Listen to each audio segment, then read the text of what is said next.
রাধে কৃষ্ণ বন্ধুরা বন্ধুরা আগামী 13ই জানুয়ারি 2025 সোমবার এই বছরের প্রথম পূর্ণিমা তিথি ও পৌষ পার্বণের মহাযোগে এই ফুল ও ফল কোথাও দেখতে পেলে তৎক্ষণাৎ নিয়ে নিন। মায়ের কৃপায় আপনি রাজা হয়ে যাবেন। হ্যাঁ বন্ধুরা, আপনারা একেবারে ঠিকই শুনছেন। এই ফুল ও ফল আপনি আপনার বাড়িতে নিয়ে আসবেন, তাহলে আপনার জীবন তথা আপনার পরিবার সুখ শান্তি সমৃদ্ধিতে ভরপুর হয়ে উঠবে। বন্ধুরা, আমরা প্রত্যেকেই জানি যে পৌষ মাস মা লক্ষ্মীর মাস, আর এই পৌষ মাসের পূর্ণিমার দিন মানে বছরের এই প্রথম পূর্ণিমার দিন কিংবা এই মকর সংক্রান্তি চলাকালীন ঘনঘটার সাথে মা লক্ষ্মীর যদি পুজো আরাধনা করেন, তাহলে স্বয়ং মা লক্ষ্মী আপনার বাড়িতে আসবেন। আর এ কারণে পৌষ মাসকে মা লক্ষ্মীর মাসও বলা হয়ে থাকে। তাই বন্ধুরা, চঞ্চলা মা লক্ষ্মীকে নিজের গৃহে চিরস্থায়ী স্থিত করতে আমরা প্রত্যেকেই চাই। কেননা আমরা প্রত্যেকেই জানি যে মা লক্ষ্মী যে গৃহে একবার বিরাজমান হবেন, সেই পরিবারে বা সেই গৃহে অন্ন বস্ত্র বাসস্থান থেকে আরম্ভ করে সুখ শান্তি সমৃদ্ধি ঐশ্বর্য কোনো কিছুরই অভাব থাকে না। কিন্তু বন্ধুরা, আপনি কি জানেন যে মা লক্ষ্মীর আরাধনা করার পাশাপাশি তার প্রিয় এই ফুল ও ফল যদি এই পৌষ পূর্ণিমা ও পৌষ পার্বণ চলাকালীন মানে মকর সংক্রান্তির দিন যদি বাড়িতে আনতে পারেন, তাহলে মা লক্ষ্মীর আশীর্বাদ ও কৃপায় আপনারই সংসার থেকে আর্থিক অভাব অনটন দুঃখ কষ্ট জ্বালা যন্ত্রণা এমনকি রোগ ব্যাধিও দূর হতে বেশি সময় লাগে না। ঠিক এরই পাশাপাশি মা লক্ষ্মীর আশীর্বাদ ও কৃপায় আপনার সংসার সুখ শান্তি ও ধন সম্পত্তিতে ভরপুর হয়ে উঠবে। এক কথায় বলতে গেলে এত পরিমাণে টাকা আসবে যে টাকা গোনার জন্য আপনাদেরকে চাকর রাখতে হবে। তাই বন্ধুরা, কোন সেই ফুল ও কোন সেই ফল দেখা মাত্রই আপনারা সেই ফুল ফল আপনারা আপনাদের বাড়িতে নিয়ে আসবেন, তা জানতে বন্ধুরা ভিডিওটি সম্পূর্ণ শেষ পর্যন্ত দেখুন। তাহলে আপনারা নতুন কিছু জানতে পারবেন, নতুন কিছু শিখতে পারবেন। আর আমার চ্যানেলে নতুন হয়ে থাকলে চ্যানেলটিকে সাবস্ক্রাইব অবশ্যই করবেন। চলুন এইবার মূল আলোচনায় প্রবেশ করা যাক। তবে মূল আলোচনায় প্রবেশ করার আগে ভিডিওটিতে একটি লাইক করবেন, বন্ধু বান্ধবী আত্মীয় পরিজনের সাথে শেয়ার করবেন এবং মা লক্ষ্মীর আশীর্বাদ ও কৃপা লাভ করতে হে মা লক্ষ্মী তোমাকে আমার গৃহে স্বাগত লিখে কমেন্ট অবশ্যই করবেন। দেখবেন স্বয়ং মা লক্ষ্মী আপনার গৃহে আসবেন। বন্ধুরা, আমি এই পৌষ পূর্ণিমা মানে বছরের এই প্রথম পূর্ণিমার দিন ও মকর সংক্রান্তির মহাযোগে সবার প্রথমে যে জিনিসটি আপনার গৃহে আনার কথা বলবো তা হলো কড়ি। বন্ধুরা, আপনারা প্রত্যেকেই জানি যে মা লক্ষ্মীর কড়ি অত্যন্ত পছন্দের একটি জিনিস। তবে বন্ধুরা, আপনারা যদি আপনাদের গৃহে সুখ শান্তি সমৃদ্ধি বৃদ্ধি করতে চান, তাহলে পৌষ মাসের বৃহস্পতিবার নতুবা পৌষ পূর্ণিমা বলুন কিংবা মকর সংক্রান্তির দিন আপনাকে আনতে হবে বিজোড় সংখ্যায় লক্ষ্মী কড়ি, অর্থাৎ 3টি 5টি 7টি 9টি 11টি 21 এই ধরনের বিজোড় সংখ্যায় লক্ষ্মী কড়ি আপনাকে আপনার বাড়িতে আনতে হবে। তবে বন্ধুরা, বাজারে অনেক ধরনের লক্ষ্মী কড়ি পাওয়া যায়, তবে সব কড়ি সমান হয় না। তবে কড়ি কেনার আগে বাছাই করে নিখুঁত কড়ি বাড়িতে আনুন। বন্ধুরা, এই পৌষ মাসে লক্ষ্মী কড়ি বাড়িতে নিয়ে এসে মা লক্ষ্মীর চরণে সেগুলিকে নিবেদন করুন এবং নিষ্ঠা ভক্তি ও আন্তরিকতার সহযোগে মা লক্ষ্মীর পুজো আরাধনা করুন। দেখবেন মা লক্ষ্মীর আশীর্বাদ ও কৃপায় সংসারে অর্থ কষ্ট কখনোই প্রবেশ করতে পারবে না। দ্বিতীয়ত, দক্ষিণাবর্ত শঙ্খ। হ্যাঁ বন্ধুরা, আপনারা একেবারে ঠিকই শুনুন। বন্ধুরা, আপনারা প্রত্যেকেই জানি যে ভগবান হরিবিষ্ণুর হাতে রয়েছে শঙ্খ চক্র গদা পদ্ম, আর এই দক্ষিণাবর্ত শঙ্খকে মঙ্গলের প্রতীক বলে শাস্ত্রে উল্লেখিত করা হয়েছে। বন্ধুরা, কুরুক্ষেত্রের যুদ্ধের পূর্বে পঞ্চপাণ্ডব এবং স্বয়ং পরমেশ্বর ভগবান শ্রীকৃষ্ণ নিজে এই শঙ্খ বাজিয়ে তবেই যুদ্ধ যাত্রা শুরু করেছিলেন এবং যুদ্ধে বিজয়ী হয়েছিলেন। তাই এই দক্ষিণাবর্ত শঙ্খের মধ্যে অনেক অসংখ্য গুণ রয়েছে বলে মনে করা হয়। বন্ধুরা, এমনই পজিটিভ এনার্জি দায়ক এই দক্ষিণাবর্ত শঙ্খ যদি আপনার বাড়িতে থেকে থাকে, তাহলে কোনো প্রকার অশুভ শক্তি আপনার বাড়িতে প্রবেশ করতে পারবে না। এই শঙ্খ আপনার বাড়িতে থাকলে কেবলমাত্র যে মা লক্ষ্মী প্রসন্ন হবেন তাই নয় বন্ধুরা, এই দক্ষিণাবর্ত শঙ্খ আপনার বাড়িতে থাকলে আপনারই জীবনে তথা আপনার পরিবারে যে কোনো সমস্যার সমাধানও ঘটাবে। তবে সুপ্রিয় দর্শক বন্ধুরা, এই দক্ষিণাবর্ত শঙ্খ কিন্তু বাজানোর জন্য নয়। এই দক্ষিণাবর্ত শঙ্খ কেবলমাত্র বৃহস্পতিবার কিংবা যে কোনো পূর্ণিমা তিথি কিংবা মাসের সংক্রান্তির দিন কিনে মা লক্ষ্মীর চরণে অর্পণ করতে পারলে দেখবেন ম্যাজিক। তাই বন্ধুরা, এই পৌষ মাস চলাকালীন কিংবা বছরে প্রথম পূর্ণিমার দিন নতুবা পৌষ পার্বণ চলাকালীন এই দক্ষিণাবর্ত শঙ্খ বাড়িতে কিনে এনে মা লক্ষ্মীর চরণ তলে রেখে পুজো আরাধনা করুন। কারণ এই দক্ষিণাবর্ত শঙ্খের মধ্যে রয়েছে অসংখ্য গুণাগুণ। এই শঙ্খ আপনার বাড়িতে থাকলে বাড়ির বাস্তুদোষ দূর করবে। বন্ধুরা, এই দক্ষিণাবর্ত শঙ্খের জল গোকত্যা শিশু কত্যার মতো পাপ খণ্ডন করে দিতে পারে।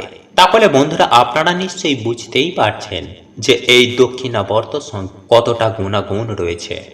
আর এই কারণেই দক্ষিণাবর্ত শঙ্খ প্রত্যেকটি বাড়িতে থাকা উচিত। বন্ধুরা, এরপর তৃতীয় যে জিনিসটির কথা বলবো তা হলো পারদের লক্ষ্মী মূর্তি। হ্যাঁ বন্ধুরা, এই পৌষ মাস চলাকালীন একটি ছোট্ট মাপের পারদের লক্ষ্মী আপনি আপনার বাড়িতে নিয়ে আসুন এবং বাড়িতে আনা সেই পারদের লক্ষ্মী মূর্তিটি প্রত্যেকটি বৃহস্পতিবার, একাদশী, পূর্ণিমা ও মাসের সংক্রান্তির দিন নিষ্ঠা ভক্তি সহকারে পুজো আরাধনা করবেন। দেখবেন তাতে বাড়ির সুখ শান্তি সমৃদ্ধি অস্বাভাবিকভাবে উত্তরোত্তর বৃদ্ধি পেতে শুরু করবে। বন্ধুরা, যদি আপনাদের একান্তই পারদের লক্ষ্মী মূর্তি কেনার সামর্থ্য না থেকে থাকে, তাহলে পিতলের তৈরি লক্ষ্মী মূর্তিও আপনারা কিনে আনতে পারেন। যাই হোক বন্ধুরা, এরপর চতুর্থ যে জিনিসটির কথা বলবো তা হলো লক্ষ্মী পাদুকা। বন্ধুরা, যে বাড়িতে মা লক্ষ্মীর চরণ পাদুকা থাকে সেই বাড়ি সুখ শান্তি সমৃদ্ধির অধিকারী হয়ে ওঠে। তাই মা লক্ষ্মীর চরণ পাদুকা এই পৌষ মাস চলাকালীন নতুবা পৌষ পূর্ণিমা কিংবা পৌষ পার্বণে চলাকালীন মা লক্ষ্মীর এই চরণ পাদুকা এনে আপনার বাড়িতে থাকা মা লক্ষ্মীর সামনে এই পাদুকা নিবেদন করে দেবেন। বন্ধুরা, আপনারা যদি মা লক্ষ্মীর চরণ পাদুকা পেতলের একান্তই না কিনতে পারেন, তাহলে অন্তত পক্ষে প্রত্যেকটি বৃহস্পতিবার, প্রত্যেকটি পূর্ণিমা, একাদশী ও মাসের সংক্রান্তির দিন আপনার বাড়ির প্রত্যেকটি ঘরের চৌকাঠে আলপনা দিয়ে মা লক্ষ্মীর পাদুকা অঙ্কন করতে কখনোই ভুলবেন না। বন্ধুরা, পঞ্চমত যে জিনিসটির কথা বলবো তা হলো লক্ষ্মী গণেশ খোদাই করা একটি রূপোর কয়েন। বন্ধুরা, এই কয়েন যদি আপনারা এই পৌষ মাস চলাকালীন কিংবা যে কোনো পূর্ণিমা কিংবা মাসের সংক্রান্তির দিন নতুবা একাদশীর দিন আপনারা যদি বাড়িতে কিনে আনতে পারেন এবং সেটি মা লক্ষ্মীর চরণ স্পর্শ করিয়ে যদি আপনি আপনার মানি ব্যাগ কিংবা ক্যাশ বাক্সে রেখে দিতে পারেন, তাহলে আপনার মানি ব্যাগ সদা সর্বদাই অর্থে পরিপূর্ণ থাকবে এবং বাড়তি খরচ সম্পূর্ণরূপে কমে যাবে। বন্ধুরা, এরপর ষষ্ঠ যে জিনিসটির কথা বলবো তা হলো পদ্ম ফুল। হ্যাঁ বন্ধুরা, আপনারা একেবারে ঠিকই শুনেছেন। এই পদ্ম ফুল আপনারা যদি কোথাও দেখতে পান, তাহলে এই পৌষ মাস চলাকালীন নতুবা পৌষ পূর্ণিমা ও পৌষ পার্বণ চলাকালীন একটি পদ্ম ফুল কিনে আপনি আপনার বাড়িতে নিয়ে আসুন এবং এই পদ্ম ফুল বাড়িতে নিয়ে আসার পর মা লক্ষ্মীর চরণে নিবেদন করে নিজের অন্তর থেকে ভক্তি ও বিশ্বাস সহকারে মা লক্ষ্মীর পুজো আরাধনা করুন এবং সমস্ত মনস্কামনা মনোবাসনা ব্যক্ত করুন। দেখবেন আপনার সমস্ত মনের ইচ্ছা খুব দ্রুততার সঙ্গে পূর্ণ হয়ে যাবে। সেই সঙ্গে সঙ্গে আপনার গৃহে খুব সুন্দর একটা শান্তির পরিবেশ তৈরি হবে। তাই আপনার পক্ষেই সম্ভব হলে আপনি যদি এই সময়ে কোথাও পদ্ম ফুল দেখতে পান, তাহলে তৎক্ষণাৎ একটি পদ্ম ফুল আপনি নিয়ে নিন।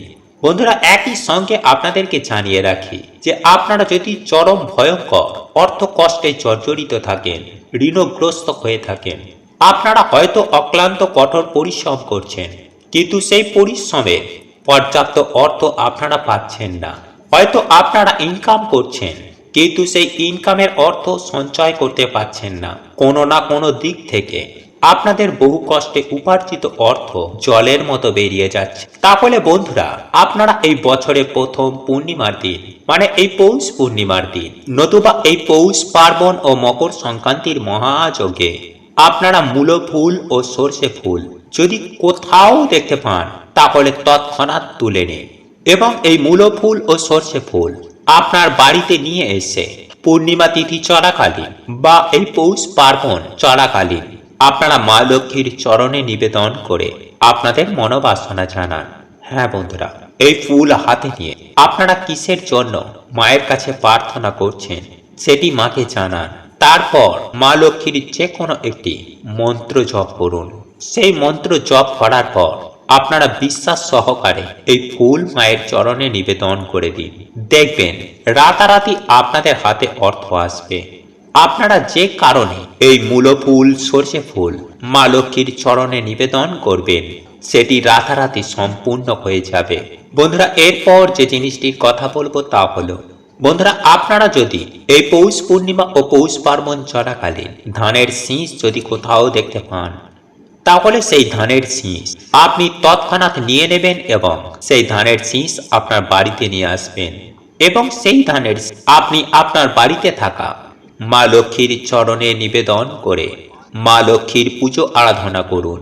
দেখবেন এর ফলে মা লক্ষ্মী অত্যন্ত প্রসন্ন হবেন এবং মা লক্ষ্মী আপনার গৃহে চিরস্থিত হয়ে থাকবে এবং মা লক্ষ্মীর আশীর্বাদও কি পায় আপনার জীবনে তথা আপনার পরিবারে সুখ শান্তি সমৃদ্ধি একেবারে ভরপুর হয়ে উঠবে। তবে একই সঙ্গে আমি আপনাদেরকে এটাও জানিয়ে রাখি যে পঞ্চাঙ্গ অনুসারে এই পৌষ মাসের পূর্ণিমা তিথি শুরু হচ্ছে আগামী 13ই জানুয়ারি 28শে পৌষ 2025 সোমবার ভোর 5:03 থেকে এবং এই পূর্ণিমা তিথি শেষ হবে পরদিন 14ই জানুয়ারি 29শে পৌষ 2025 মঙ্গলবার ভোর 3:56 এমন পরিস্থিতিতে উদয় তিথি অনুসারে 13ই জানুয়ারি 28শে পৌষ 2025 সোমবারই পালিত হবে এই পৌষ পূর্ণিমা। আর এই পৌষ পূর্ণিমার রবি যোগের সময়কাল হলো 13ই জানুয়ারি সকাল 7:15 থেকে বেলা 10:38 পর্যন্ত। বন্ধুরা, এই সময়কালের মধ্যে আপনারা যদি পারেন 1 ঘটি জল আপনাদের বাড়ির প্রধান দরজায় ঢেলে দেবেন, তাহলে আপনাদের বাড়িতে থাকা সমস্ত প্রকারের নেগেটিভ এনার্জি ছটপটিয়ে ধ্বংস হয়ে যাবে। বন্ধুরা, আমি সবার প্রথমেই আপনাদেরকে জানিয়ে রাখি যে এই 2025 সালে পৌষ পূর্ণিমা তিথি শুরু হচ্ছে আগামী 13ই জানুয়ারি 28শে পৌষ সোমবার ভোর 5:03 থেকে এবং এই পূর্ণিমা তিথি থাকবে পরের দিন 29শে পৌষ 14ই জানুয়ারি 2025 মঙ্গলবার ভোর 3:56 পর্যন্ত। এমন পরিস্থিতিতে উদয় তিথি অনুসারে 13ই জানুয়ারি 2025 তারিখে পৌষ পূর্ণিমা পালিত হবে। এই পূর্ণিমা রবি যোগের সময়কাল সকাল 7:15 থেকে বেলা 10:38 পর্যন্ত। তাই এই 13ই জানুয়ারি ও 14ই জানুয়ারি এই 6 নামের ব্যক্তিদের জন্য অত্যন্ত শুভ হতে চলেছে। বন্ধুরা, এই 6 নামের জাতক জাতিকারা হঠাৎ করেই কোনো শুভ খবর পেতে পারে, হঠাৎ করে অর্থপ্রাপ্তি ঘটবে। সেটা যে কোনো দিক থেকে হতে পারে। সেটা হতে পারে আপনার পৈতৃক সম্পত্তি থেকে, কিংবা আপনারা লটারি কেটেও পেতে পারেন। কোন দিক থেকে কিভাবে অর্থ আসবে সেটা বলা মুশকিল, কিন্তু অর্থ যে আপনারা প্রাপ্তি করবেন সেটা আমি সুনিশ্চিতভাবে বলতে পারি। তাই চলুন এইবার আমি আপনাদেরকে জানিয়ে দিই সেই 6 ভাগ্যশালী নামের কথা। আর আপনারা দেখতে থাকুন আপনারা নাম আছে, যদি থাকে তাহলে অতি অবশ্যই এই পৌষ পূর্ণিমা তিথিতে অতি অবশ্যই চোখ কান খোলা রাখুন এবং নিজে অ্যালার্ট। যাই হোক বন্ধুরা, এইবার আমি সবার প্রথমে যে নামের কথা বলবো, এ দিয়ে যাদের নামের প্রথম অক্ষর শুরু। হ্যাঁ বন্ধুরা, যদি আপনার নাম এ দিয়ে শুরু হয়ে থাকে তাহলে আপনার ভাগ্য কিন্তু 100% বদলে যাবে এই 2 দিনের মধ্যেই। আর এই দুটো দিন হলো 13ই জানুয়ারি ও 14ই জানুয়ারি। কারণ এই 13ই জানুয়ারি ও 14ই জানুয়ারি হলো পৌষ পার্বণেরও সময়কাল। আর এই শুভ যোগে আপনার ভাগ্যের উন্নতি 100% হবেই হবে। হঠাৎ করেই আপনার জীবনে পরিবর্তন ঘটবে। এমনকি লটারি থেকেও আপনারা কোটি কোটি টাকা পেতে পারেন এবং পৈতৃক সম্পত্তির দিক থেকেও পেতে পারেন, বা আপনার গচ্ছিত কোনো অর্থ সেটাও রিটার্ন আসতে পারে, যে টাকাটা রিটার্ন আসার কোনো সম্ভাবনা ছিল না। তাই কিভাবে কোন দিক থেকে অর্থ আসবে সেটা বলা মুশকিল। কিন্তু বছরের এই প্রথম পূর্ণিমা তিথি আপনাদের জন্য অত্যন্ত গুরুত্বপূর্ণ হতে চলেছে। তাই অতি অবশ্যই অ্যালার্ট থাকুন, চোখ কান খোলা রাখুন। আপনার ভাগ্য কিন্তু পুরোপুরি বদলে যাবে যদি সব ঠিকঠাক থাকে, মানে সমস্ত গ্রহ আপনার জন্ম ছকে যদি সঠিক স্থানে থাকে, আর যদি বৃহস্পতি, বুধ এবং শুক্র এই তিনটি গ্রহ যদি আপনার জন্ম ছকে ভালো থাকে, তাহলে কিন্তু আপনার সঙ্গে এই সমস্ত কিছুই মিলবে। আর আপনার জন্ম ছকে যদি এই তিনটি গ্রহ পীড়িত অবস্থায় থাকে, তাহলে কিন্তু মিলবে না। তাই আপনি আপনার হস্তরেখাটিকে একবার দেখে নিতে পারেন আপনার হস্তরেখায় এই তিনটে গ্রহের কি অবস্থান রয়েছে। কারণ আজ আমি আপনাদেরকে নাম উল্লেখ করছি, আর নামের ক্ষেত্রে রাশি বলা যাবে না। বন্ধুরা, এরপর দ্বিতীয়ত যে নামের কথা বলবো তা হলো এইচ দিয়ে যাদের নাম শুরু। বন্ধুরা, আপনাদের নাম যদি এইচ দিয়ে শুরু হয়ে থাকে, তাহলে আপনাদের ক্ষেত্রেও আমি একই কথা বলবো। বন্ধুরা, আপনাদের নামের প্রথম অক্ষর যদি এইচ দিয়ে শুরু হয়ে থাকে, তাহলে আপনারা বছরের এই প্রথম পূর্ণিমার দিন, মানে 13ই জানুয়ারি ও 14ই জানুয়ারি, এই দুটো দিন আপনার জন্য খুবই শুভ হতে চলেছে। এই দুই দিনের মধ্যে আপনার ভাগ্য বদলে যাবে। হ্যাঁ বন্ধুরা, আপনারা একেবারে ঠিকই শুনছেন। বন্ধুরা, এই বছরের প্রথম পূর্ণিমা তিথির দিনে আপনাদের ভাগ্য আপনাদের সহায় থাকবে, কারণ এই দুই দিনের মধ্যে পালিত হবে পৌষ পার্বণ। আর বাংলায় একটি প্রবাদ আছে জানেন তো, যে কারো পৌষ মাস আর কারো সর্বনাশ।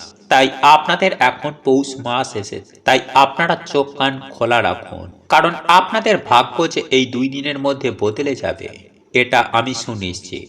তাই আপনাকে যেটি করতে হবে তা হলো আপনাকে অ্যালার্ট থাকতে হবে এবং চোখ কান খোলা রাখতে হবে। বিভিন্ন সুযোগ সুবিধা আসলে তাকে গ্রহণ করতে হবে, কারণ কখন কোন পথে আপনার ভাগ্যের পরিবর্তন হবে সেটা কিন্তু বলা মুশকিল। তবে আপনাদের জীবন যে বদলে যাবে সেটা সুনিশ্চিতভাবেই বলা যেতে পারে। তাই আপনাকে অতি অবশ্যই অ্যালার্ট থাকতে হবে এবং আপনার হস্তরেখা বা জন্মছক একবার বিচার করে দেখে নেবেন। কারণ আমি যে তিনটি গ্রহের কথা বলেছিলাম, অর্থাৎ বুধ, বৃহস্পতি এবং শুক্র, এই তিনটি গ্রহ আপনার জন্মছকে কি অবস্থায় কেমন ভাবে রয়েছে, যদি ভালো অবস্থায় থাকে তাহলে আপনার সাথে সুনিশ্চিতভাবে 100% মিলে যাবে। আর যদি আপনার জন্মছকে এই তিনটি গ্রহ ভালো অবস্থায় না থাকে, তাহলে কিন্তু মিলবে না।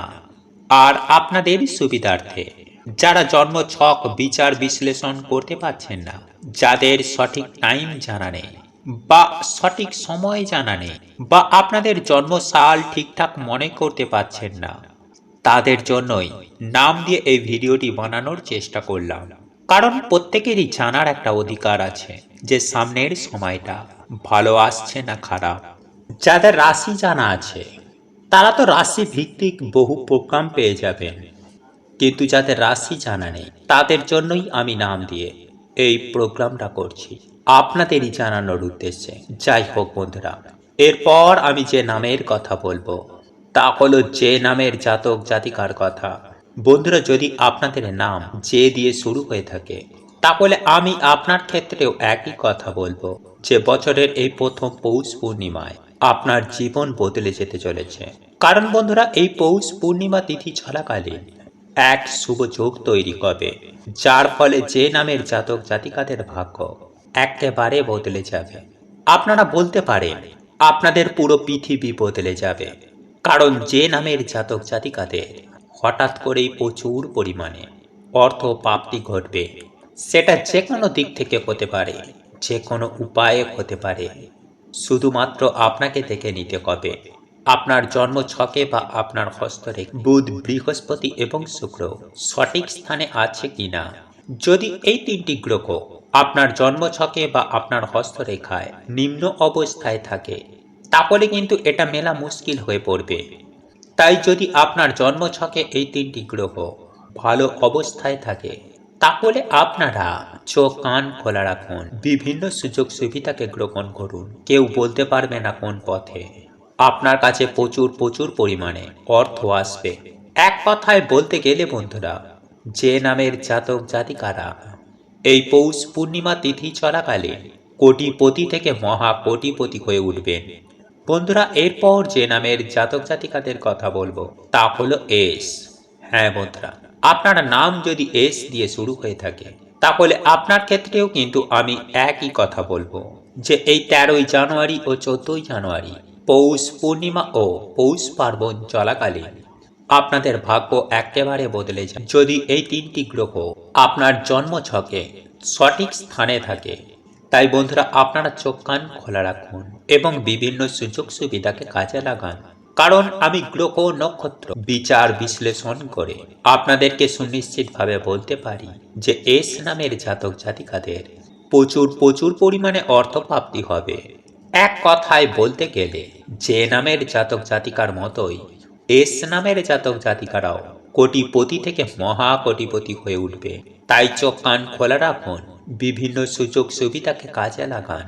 বন্ধুরা, এস নামের জাতক জাতিকাদের উদ্দেশ্যে বলি, আপনারা যদি লটারি কাটতে চান, তাহলে কিন্তু এই পৌষ পূর্ণিমা তিথি চলাকালে সময়ের মধ্যে একটি মাত্র লটারির টিকিট কেটে ট্রাই করে দেখতে পারেন। তবে হ্যাঁ, এই লটারির টিকিট কাটার ক্ষেত্রে উড়মুড়িয়ে অনেকগুলো টিকিট কাটবেন না, একটি মাত্র টিকিট কাটবেন। যদি আপনার জন্মছকে কিংবা হস্তরেখায় বুধ, বৃহস্পতি এবং শুক্র গ্রহ যদি সঠিক স্থানে থাকে, তাহলে এই একটি মাত্র টিকিটেই আপনি জয় লাভ করবেন। কিন্তু নেশায় অনেকগুলো টিকিট কাটবেন না। এই লটারির টিকিট কাটার ক্ষেত্রেও আপনারা যদি শাস্ত্রের বলা একটি টোটকা উপায় অবলম্বন করতে পারেন, তাহলে এই লটারি আপনারা সুনিশ্চিতভাবে জয়ী হতে পারবেন। তাই কিভাবে এই লটারির টিকিট কাটবেন তা আমি এই ভিডিওটির শেষে আপনাদেরকে সেটিও সুন্দরভাবে জানিয়ে দেব। যাই হোক বন্ধুরা, এরপর যে ভাগ্যশালী নামের কথা বলবো তা হলো এম। বন্ধুরা, আপনার নামের প্রথম অক্ষর যদি এম দিয়ে শুরু হয়ে থাকে, তাহলে এই বছরের প্রথম পৌষ পূর্ণিমার দিন বা এই পৌষ পার্বণ চলাকালীন আপনার ভাগ্যের পরিবর্তন ঘটবে। কারণ এই দুটো দিনের মধ্যে হঠাৎ করেই আপনাদের ভাগ্য বদলে যাবে। হ্যাঁ বন্ধুরা, আপনাদেরও লটারি প্রাপ্তি ঘটতে পারে বা হঠাৎ কোনো শুভ খবর আসতে পারে। তাই এই 13ই জানুয়ারি ও 14ই জানুয়ারি এই পৌষ পূর্ণিমা ও পৌষ পার্বণ চলাকালীন চোখ কান খোলা রাখুন ও বিভিন্ন সুযোগ সুবিধাকে গ্রহণ করুন। তবে তার আগে অবশ্যই একবার দেখে নেবেন আপনার হস্তরেখায় বা আপনার জন্মছকে এই তিনটি গ্রহ কি অবস্থায় আছে, অর্থাৎ বুধ, বৃহস্পতি এবং শুক্র যদি ভালো থাকে, শুভ থাকে, তাহলে অবশ্যই অবশ্যই আপনার ভাগ্যের পরিবর্তন ঘটবেই ঘটবে। এক কথায় বলতে গেলে এই 2 দিন আপনারা ছাই মুঠো করলেও সেটি সোনা হয়ে যাবে।